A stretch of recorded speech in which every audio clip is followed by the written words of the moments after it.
fees. Court come to order. All rise. Judge Judy enters. Have a seat, please. Kevin approaches the bench. Case 2128, Hall versus Benedum. Thank you. You're welcome. Mr. Hall, you and the defendant are neighbors, Yes, ma'am. and your houses are right next to each other. Hers is on the corner, and mine is Right next to her. Yes.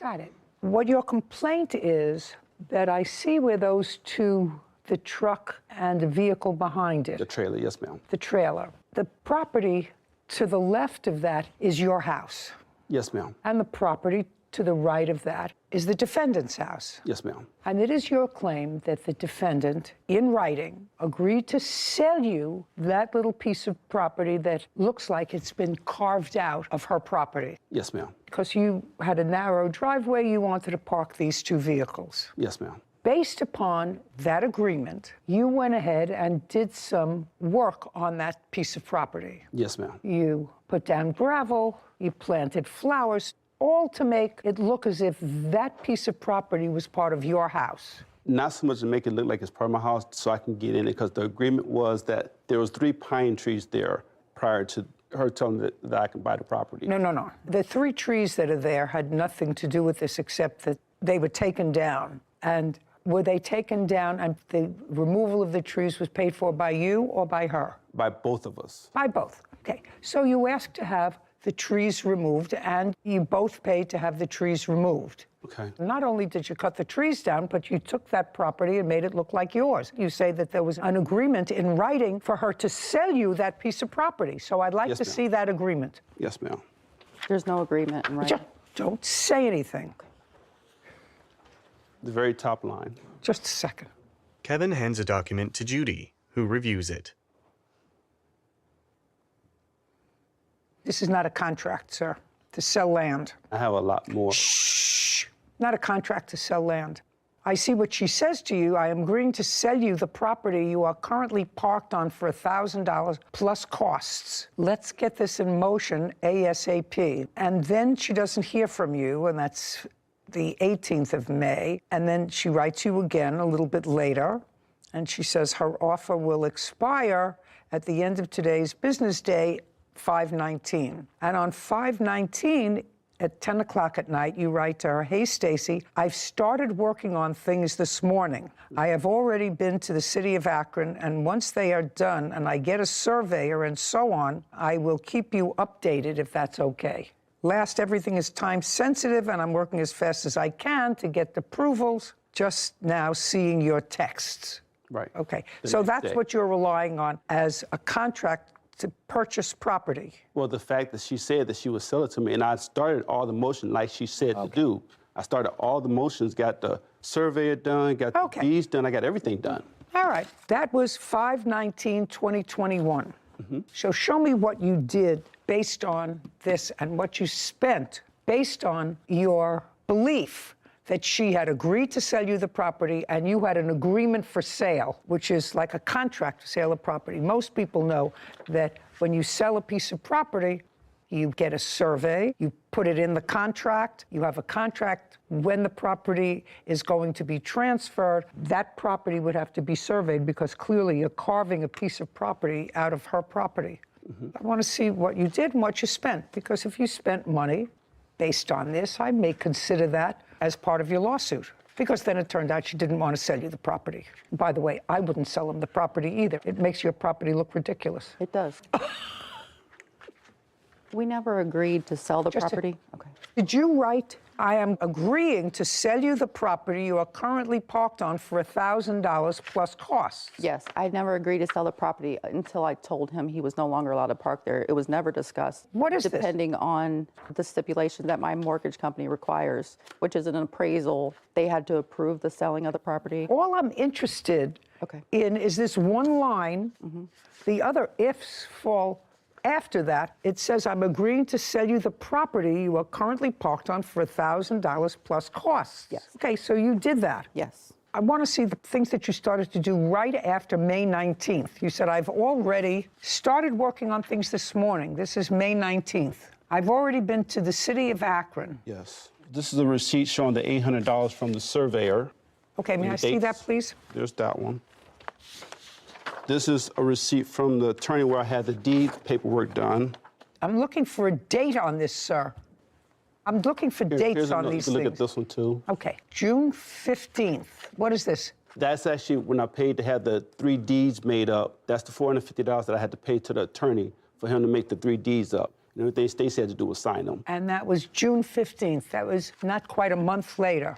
Right. I started the next day. Okay. And this is so far what you spent in reliance on her statement that I'll sell you the property for $1,000. This is a breakdown that I have, that I wrote down, that you can show her that, of everything, the timeline and... Now, I don't need a breakdown of the timeline, sir. I need the bills for this, not what you wrote. Okay. Oh, I need the bills for 6 tons of gravel. That was in July. here's one receipt right here. There you go. Julian produces documents. Did he ever give you $1,000? He never paid me. Caption, coming up. I'm a common sense person and a property owner. It was overreaching to think that you could buy a piece of that land for $1,000. Overreaching.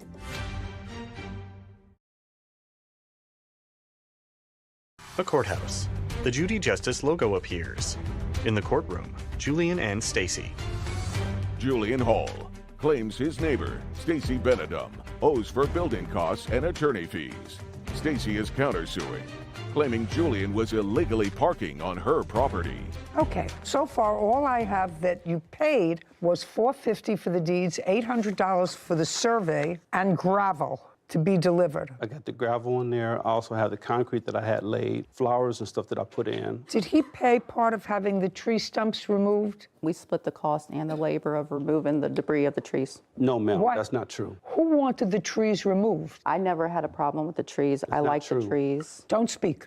He wanted the trees cut down so he could have more space. He was already parking underneath the trees with a smaller trailer, just not his truck. He wanted more space, so he came to me and said, hey, what if I split the cost of the cutting of the trees? I said, that's fine, I'll split the cost, that's fine with me. And then I agreed to let him continue to park there as long as there was no tire marks, that's what it was. And then he built this thing. Well, he formalized parking there. Mm-hmm. Okay. At what point did Miss Benedum tell you that she was not going to sell you the property? This actually started on 4/3 of 18. I'm not interested. I'm interested in the beginning of these texts, Okay. where you clearly had discussions, trees were removed. I don't quite understand why she allowed you to remove the trees, and I don't understand the whole transaction. Because it wasn't my, Being a my nice choice. neighbor. Just a second, it was your choice. You wanted to park there. That's what you wanted. But the trees was Yeah, dying. I don't care if they were dying. I don't care if they were shriveled up. I don't care. You carved out a piece of property. Now, if you carved out a piece of property that belongs to her and you didn't have an appropriate agreement in writing, which it has to be, then I believe, based upon her statement that you acted on, you're entitled to whatever you spent to renovate that property. Do you understand? You're not entitled to the property. No, I understand. You're not entitled to the property. You're entitled to what you spent to renovate the property. So now I want you to tell me, on what date did she tell you that she was not going to sell you the property? That was 7/20 of 21. After I got everything done and called her and asked her, could she meet me at the bank? She said, no, I'm not selling to you for $1,000. But it goes deeper than that. That's what I'm trying to explain to you. It goes deeper than that because when it came to the trees, I didn't approach her with the trees. She came to me and said, since the tree was dying, I said, well, I'll go in half with you. At that point, I said, when can I use the property? She said, you can use it as long as you need it. So that's when I started investing all this money into the So property. what? I don't care. She said to you, you can use it as long as you want. Yes, ma'am. Okay. I said nothing permanent. She said, as long as I need it, that's why I invested the gravel. What I'm and telling you, put- sir, is the purchase and sale of property has to be with a certain formality. If you dealt with an attorney, the attorney would tell you that it had to be in a formality, signed by her, signed by you, the contract that provided for sale, when it took place, what the survey was, whether her bank would agree to let her sell off a piece of the property because you have a mortgage, all of those things. That's why agreements to sell real property, which is land, have to be in accordance with a certain set of rules. This doesn't make it. However, if you relied on her statement in order to improve the property, to make it comfortable for you based upon her text message, I believe that you are entitled, based upon the text message, to what you spent to improve it, but you have to understand she's not going to let you park there anymore. And I'm okay with that. Just a second. Are you still parking there? No, ma'am. Since when? I would say September of 2022. So you were parked there in July of 21, August of 21, September of 21, October of 21, November of 21, December of 21, January of 22, all the way up to September. You were parking there. This is because we had... Don't give me a because. No, I'm That's not- either a yes or a no. I was parked there, but we also had a civil case, too.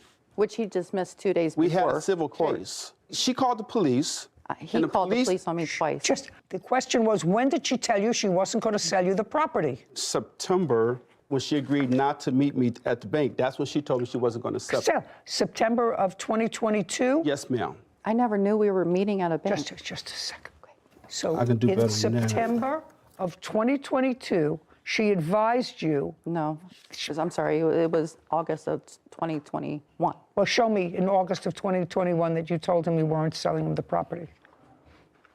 Here's, Okay, I'll take both, Kevin. Julian and Stacy hand documents to Kevin. Thank you. He brings them to Judy, who reviews them. And this was after she agreed. Shh. Okay. I'm just looking for the date on this. yeah, there's not a date on there, I'm sorry, but that was after May 18th of 2021. That was maybe July or August of 2021 when I told him, since he didn't meet all the requirements, that I no longer want to sell What it. requirements? He never met the requirements of paying me the money or getting the land appraised. The only thing he didn't do that my mortgage required is the appraisal. Ma'am, that wasn't true because I did everything that the city of Akron told me to do, who deal with this on a regular. Did you get an appraisal? I got the land surveyed. She didn't Did tell you me about get- nothing about did appraisal you until get- after I got everything done. That's why you have a contract in writing for the sale of property, sir. I don't think you did anything intentionally wrong, but there was an appraisal that was necessary. Clearly, if she has a mortgage and a bank is giving her a certain amount of money on a parcel of property, and she wants to sell off a piece of that property, the bank is going to want to know how much the value of the property has diminished by her selling it to you. So you have to have an appraisal. Do you understand? I understand that. Okay, And I also and had- you didn't have an appraisal. I'm not going to tell it to you again. And all I want to know is when she first told you that you didn't have a deal. So once she told you that you didn't have a deal, whatever else you invested in this property was on you. No, and I didn't invest anything else other than getting an attorney and paying everything I needed to pay him. Once she told you that she wasn't selling the property to you, what'd you need an attorney for? Caption coming up. You're not the aggrieved party here. You got to park for free because she was a good soul. I would have had your trailer and your truck towed to an impound on day 2.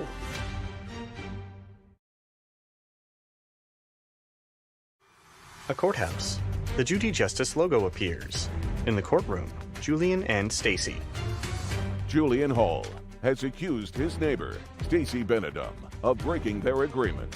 Stacy claims there was never an agreement and is countersuing for parking fees. Once she told you that she wasn't selling the property to you, what'd you need an attorney for? Because I had already had an investment after she said she was going to sell it to me. Once the attorney got involved, he told me to dismiss the case. Then after that, like 3 days later, I moved off the property. Just a minute. So who brought a civil case? I did. When? Last year of 21. And what happened with that case? It was dismissed What did you bring a case against her for? for breach of contract. It was dismissed because there was no contract. Your Honor, can I say something? What? He made all these improvements in 2018 before we ever discussed selling the property. You mean he put the gravel in? Yeah. Well, how could he put the gravel in over trees? The trees were cut down in 2018. Is that right, sir? Hey, That's correct. the yes, trees ma'am. that were cut down in 2018, well Yes. before this. Yes. So you did use it. You used it for how many years? You used it 18, 19, 20, and 21. You used it. You used it. You had value from it. You had value from somebody else's property. You used her property for you to park on. You Yeah, can't. I wouldn't have done none of this if she would have told me no. Every move that I made, I asked her first. I got it in a text message. I asked her, can I do this? Can I do this? She said, yeah, go ahead and do it. If she would have said no, I wouldn't have done none of it. I wouldn't put a dime into the property. I'm not going back to 2018, sir. If you made these improvements in the property in 2018 or 2019, before there was any hint of a writing that she was going to sell you She had property. a verbal that I can park there as long as I wanted to. Okay, your case is dismissed, Mr. Hall. You don't have a case. You did park there until she told you not to park there anymore. And you had the benefit of parking there for at least Well, ma'am, 3 years. I got money invested that she told me You that had I the can do benefit it. of parking your things there for at least 3 years. Are they gone now? His truck and trailer are, but the gravel's still there, and we have to clean up, get rid of that stuff. It was a huge mistake. So you're going to have to take care of that yourself. Okay. And I would take care of that because that looks ridiculous. I will. That looks ridiculous. You have a counterclaim Yes. for parking. Forget it. But listen, I told him he couldn't park there back in May of 2021. He continued to park there till So you should have been more vigilant. my attorney didn't notify him till May of this year of 2022 that if he continues to park there, we'll charge him $75 a day. And he continued to park there until the case was dismissed in August of 2022. So I'm only suing him for May of 2022 to August of 22. And did he move it? He did. Okay. You still living there? Yes. Do you talk to him? No. Had you talked to him previously? Yeah. We had a good relationship. I'm a common sense person and a property owner. It was overreaching to think that you could buy a piece of that land for $1,000. Overreaching. And if she had it appraised, and if it's something that you want, and she had, I guarantee you that that little piece of property would be appraised at a far higher cost than $1,000. Guaranteed. And I guarantee you that her bank would say, you can't let him buy that piece of property for $1,000. How much of a mortgage are you carrying? $76,000. Not going to let her sell off that piece of property. You had the benefit of that piece of property for several years. I have to tell you that I really think that it's much nicer to look at plain grass than it is to look at a trailer and a truck from her backyard. Your Honor, I wouldn't have done none of it if you would have said do it. Do you know what your attorney said to you? I can't help you. You don't have a contract. And Mr. Hall, that's what I'm telling you. I can't help you.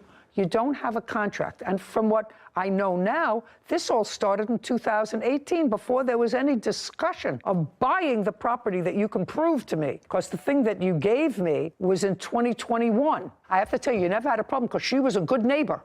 If she let you park on her property, so if you think you're the one who's been aggrieved here, the truth of the matter is I don't think that you're the one who was aggrieved here. She let you park on her property. I have to tell you, I wouldn't have let that happen. I had a neighbor who had an easement. And I said, all I want from you when I bought the house was I want you to say that you will never try to claim this property by adverse possession and that you understand that it's my property. And then you can use it because it was a place that looked like it was part of his driveway. Mm-hmm. And he said, I'm not signing that. I said, if you don't sign it, I'm going to put a fence right in the middle of your front lawn, which is where my property line is. I don't hear from him. I said, you have 24 hours to sign the paper or I'm putting a fence right in the middle of your front lawn because that's my property and you have an easement. And he didn't sign it. He would have lived with the fence until today because it's still there. Now his children are living with the fence because he's gone. You're not the aggrieved party here. You got to park for free for 4 years. For free. Because she was a good soul. She's not a bad guy. She was a good soul. I would have had your trailer and your truck towed to an impound on day 2. She let you park there for 4 years. I wouldn't have been there. Goodbye, we're done. Thank you. This court is adjourned. Outside the courtroom, Julie and then Stacy. She knew what type of work I did, so she said as long as I needed it. It was just a tough lesson of being nice to the wrong person. It did look like it was part of my yard, so I get that part. I hope we can be cordial and just move on with our life. It is what it is. Sarah and Judy. This is a great example of the statute of frauds and why it exists. So all writings for the sale of land, real estate, have to be in writing and signed by both parties. I'm sure it was created for situations just like these. There's a lot of moving parts. There's mortgages, there's banks involved a lot of the times. There are easements, there are water rights, Exactly. there are all kinds of things. Legally, they're some of the most complex documents that get drawn up. So it can't be a text message for a